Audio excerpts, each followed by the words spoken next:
Hi, my name is Alexandra Hall, and this is my Tlap 1 ELL case study presentation. I interviewed my friend Omar. Omar and I work together at Longhorn Steakhouse, and we have for the past 2.5 years. He works in the kitchen, and I'm a server. Omar is from Senegal, Africa, and his first language is Wolof, which I actually hadn't heard of until I met Omar. But he also does speak French, Spanish, Dutch, and English. And French is actually the language that is used in schools, even though Wolof is the official language of Senegal. And that's because Wolof isn't actually a written language. And so obviously that's the reason for using French, because you have to write in schools.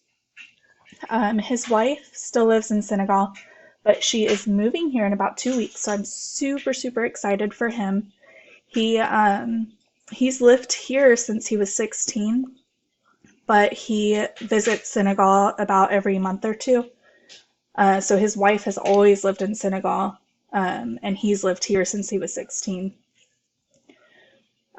So it's really exciting. His two sons live here also. So they've just been going back and forth visiting, long distance marriage, so I'm really excited for him that she's moving over here. The gender roles in Senegal seem very 1950s America. His mom, when he was growing up, his mom didn't work and his dad took care of everything.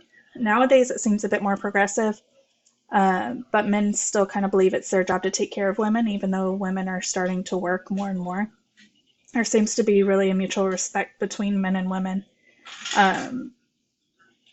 Men take care of the women take care of the men, and that's just how it happens. There's no I don't need anybody to take care of me kind of stuff going on. And when Omar goes home to visit, he tries to help out around the house and tries to do things, but his wife won't let him lift a finger because she feels like that's his vacation, even though he's basically living in two different places because his wife's there. So when he goes home, he's home with his wife. But she still wants him to be able to relax, and she takes care of him, even though she runs a business over there. So she's working, but she still wants to take care of Omar. In Senegal, the main religion is Muslim. About 95% of the people are Muslim, including Omar, which I actually didn't know about him, so it was very interesting to learn that. The majority of the remaining people are Catholic. And everyone wears dashiki, regardless of the religion that they practice. So you can't really tell just by looking at somebody whether or not they're Muslim or Catholic or anything else.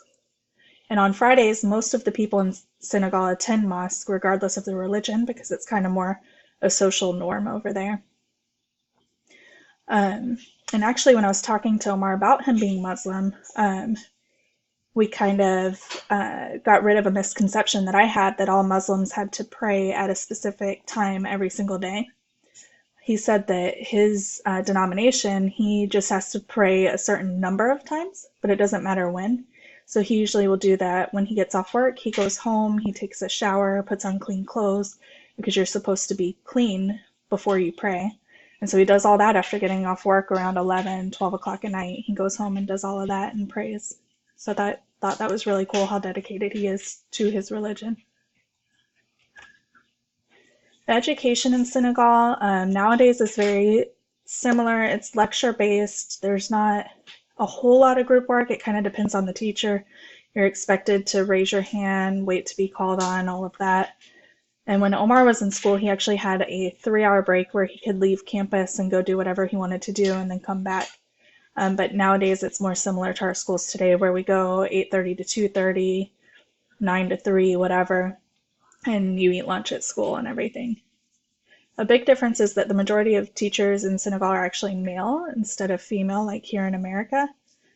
In Senegal, students graduate at 16 with the equivalent of a bachelor's degree, where they are recommended what track they should take based on what subjects they were strong in.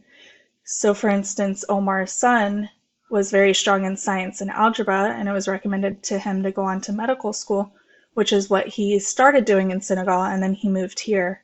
And now he's doing, I'm not sure exactly what it is, it's still in the medical field, but not quite medical school.